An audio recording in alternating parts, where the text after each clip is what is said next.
and welcome to an episode 30 of Chef Mike Does Stuff. I, of course, am Chef Mike because it says so right here on my chef code. And yes, Mr. Beast should definitely call me so that we can talk about Mr. Beast Burger.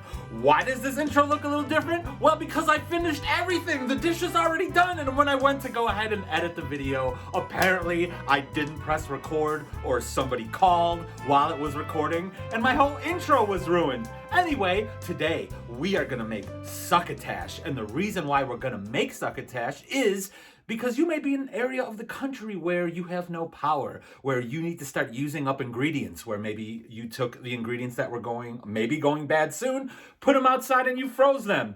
I'm using frozen lima beans, frozen corn, some peppers, and all this stuff, but you use whatever ingredients you have at your disposal. If it makes it not Succotash, who cares? It doesn't matter. You're making a delicious, yummy thing. We've got bacon in ours. We've got a little bit of heat. I added some red wine vinegar. If you've got okra, I'm not adding okra to mine, but if you've got okra, that's a very traditional ingredient to put in here.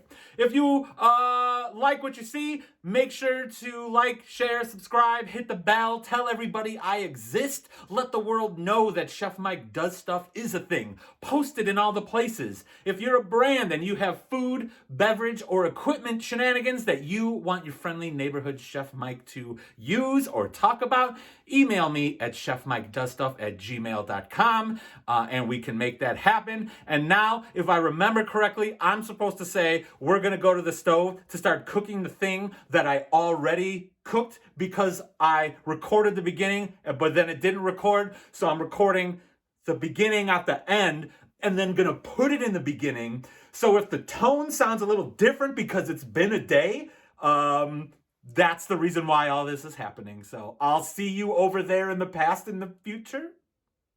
All right, first thing I'm gonna do, I've got the cast iron pan hot. I've got a bunch of bacon. So this is Applewood smoked thick cut bacon.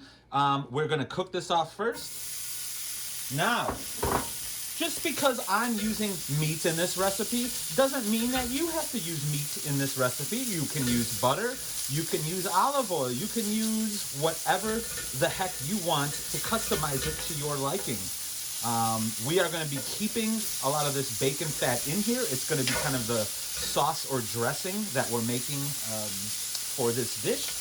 But like I said, you don't like bacon, you want to use butter, do it. You want to do olive oil, you can omit this cooking step.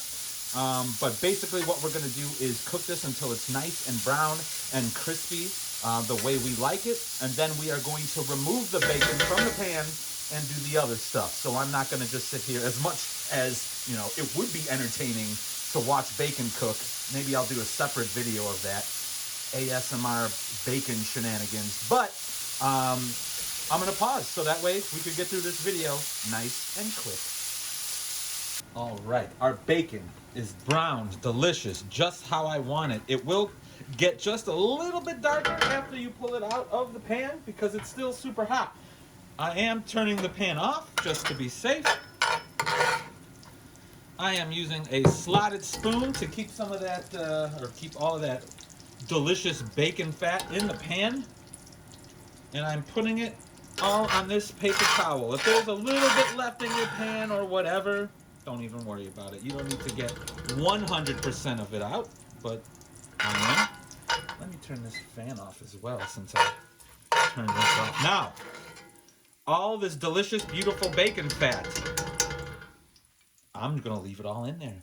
You can totally take some of it out. You could take most of it out. You could not even use it. Maybe you want, like I said, you want to cook bacon, but maybe put butter in there instead. I don't care.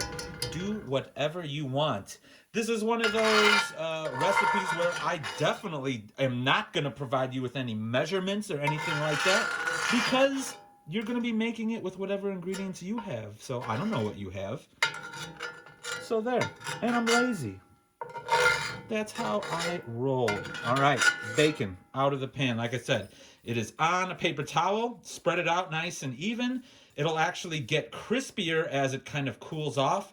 And we're actually not even going to add this back to the dish until everything is done. So just leave it off to the side. Make sure none of your friends and family are going to eat it. Now, I turn my burner back on. I'm gonna leave all of that in there. I think I did maybe 3/4 of a pound of bacon. So do whatever you want. I don't care. Here, I'm taking the plastic wrap off because these onions kicked my butt when I was cutting them, as in I started crying a bunch. Got one red onion right here. Putting it in there. Use white onion. Use yellow onion. Use Vidalia onion. Shallots. If you're using green onions, you might want to add that a little later. But look at bacon fat and onions cooking together. That's magical. So we got this sauteing on a medium-high heat. Oh, yeah. You know what? I am going to let you just look at that for a minute as I decide what I'm going to do next. I think I'm going to add my chili flakes. Okay, so what I like to do with chili flakes a lot of the time, you know I use this kind because it's kind of medium heat. If you like things extra spicy, add a real spicy chili flake. But I'm going to add that now because I like the flavor of the chili when it's kind of cooked and sauteed. A lot of recipes will call for that, like if you're making like a gumbo or something. Actually, sauteing the spices brings out some delicious flavor. And here I got about a tablespoon of smoked paprika. Now, you got regular paprika, that's awesome because the bacon you're using was smoked. But I'm adding a little extra smoked flavor to it. Stir that around. Right now I've got it on high heat. But my stovetop is actually not as awesome as probably your stovetop. Mine's kind of weak sauce. So even when I turn it on high, sometimes it's not as high as I want it. What are you going to do? Next thing I'm going to add now already is my orange peppers.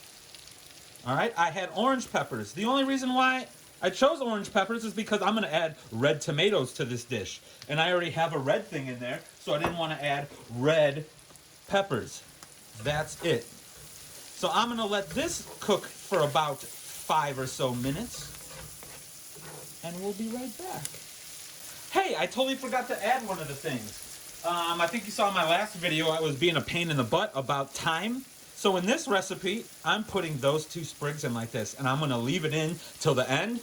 Usually I fish it out, but if you don't want to do that, just tell your guests to watch out. There may be some sprigs of thyme in the food. Okay, it's been 1 minute. Now 4 minutes, we'll come back. Or, man.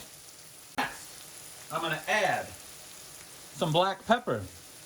I like a lot. You might not like a lot. I also like this butcher cut. It's a little thicker, like it looks cooler. I'm gonna add a little bit of salt. You're gonna want to watch out because especially with using the bacon fat and bacon in this, that's already salty. So you might want to wait all the way till the end to do that. Look how good this looks. Very colorful dish. That's what I like. If you're from the South, this is probably a good time to add your okra. Traditionally, well, not necessarily traditionally, but a lot of the times there is okra in this dish. And I'm just not doing that because I'm from the city. I love okra. You know what? I probably should have, but I'm just not gonna. Next. All right, now this part is, we got some theories or whatever. Baby lima beans, they are frozen. It's gonna take a little while for these to cook. All the cooking instructions tell you to add water to it, but we are not gonna do that. Also remember, this is frozen and kind of wet, and that's hot fat, so is potential. But my, you hear it? You hear it? If your stove gets real high, I'm also gonna add my frozen corn now.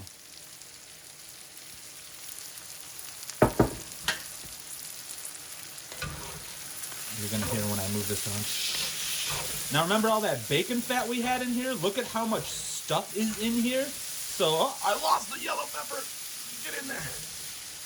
There is so much stuff in here that it's really not gonna be like drenched in bacon fat or anything like that. So, even if your bacon, for whatever reason, had like a little bit more bacon fat in it, or like the rendered part, there was just a lot more fat left in the pan.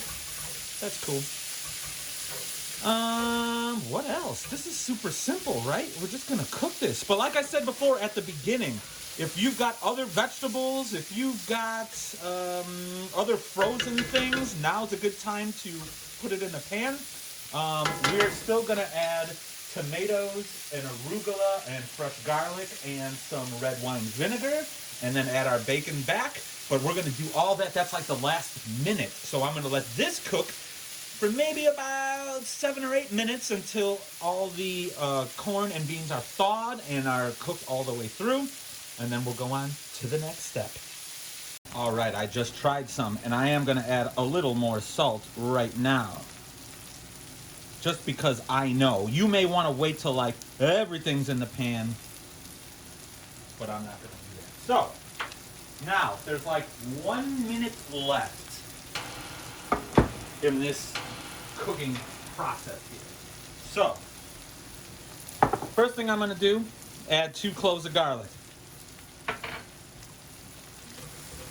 Simply go through like so. You know what, and I'm gonna take these out now so I don't forget. Pow! Look at that, now nobody has to worry. Another thing, if you are using cast iron and it's got this handle over here, it's gonna be scorching hot. So you're gonna wanna use a towel, but there's a possibility it might be even hotter than your towel can handle. So like, don't touch it if possible. I know that's really helpful. Now, like I said, 1 minute left. So once these goes in, timer goes off. Halved cherry tomatoes. I don't want to cook them very long. I really just want the juice of the tomato to come out and the skin to kind of look a little ruffled. So we're not necessarily making a sauce, but that little bit of moisture is going to mix with the bacon fats. And I'm just about to add some red wine vinegar to this. And it's going to make kind of this delicious little flavor combo action. Look at all the colors in there. How beautiful is that? Red wine vinegar, I'm gonna do like that much. That wasn't a whole lot. Probably less than 1/4 of a cup. I don't know. Just some.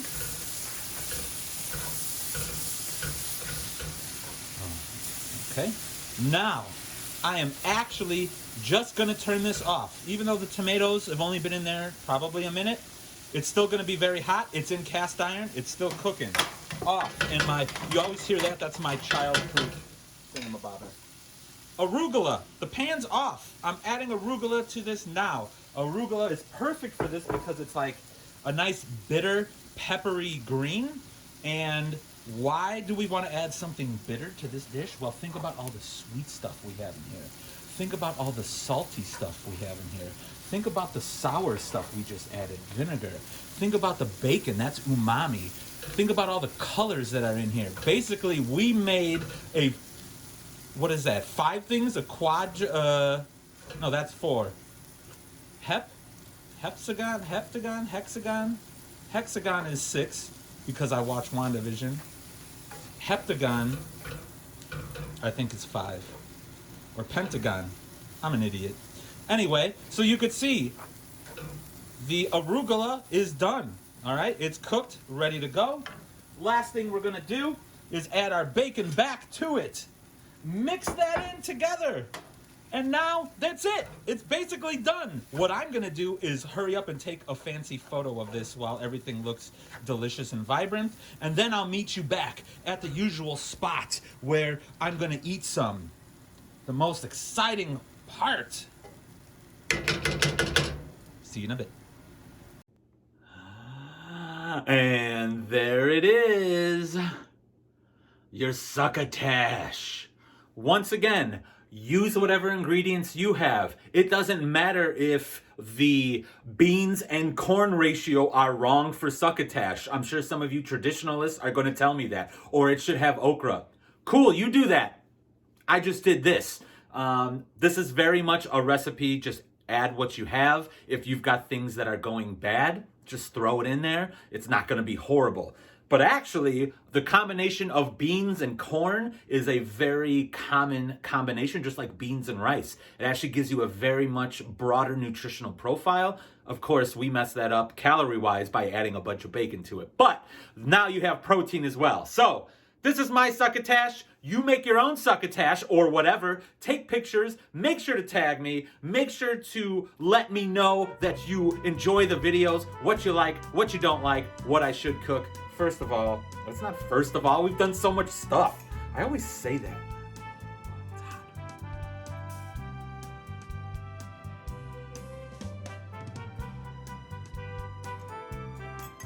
It is so flippin' good.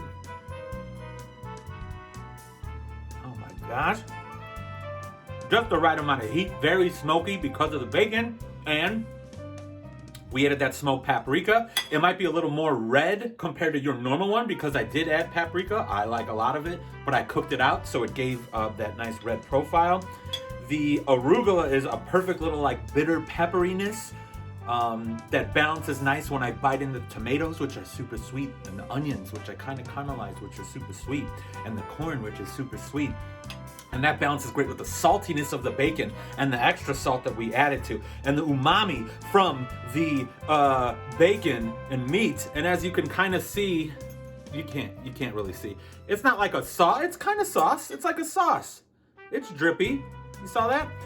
That's the tomato juice naturally coming out of those tomatoes. That's it. Once again, if you are a brand that has stuff and you want to do stuff with me, email chefmikedoesstuff@gmail.com. Thank you again for all the people out there who have subscribed to my YouTube channel. Please keep doing that. Please post the links or tell people about it all over the place. Make sure to like, share, subscribe, hit the bell, and all that stuff. Most importantly is hit the bell and subscribe. Is to hit the bell and subscribe, because you are not gonna want to miss when Chef Mike does stuff. Okay, bye! I'm gonna eat so much of this. Oh. It's just the right amount of heat too. It's like spicy, but not like melt my face, need a gallon of milk spicy. Also, lasagna is still, if you make two for the purpose of stacking them to make one, it's one lasagna. I don't care what you think. That's end of debate, end of discussion.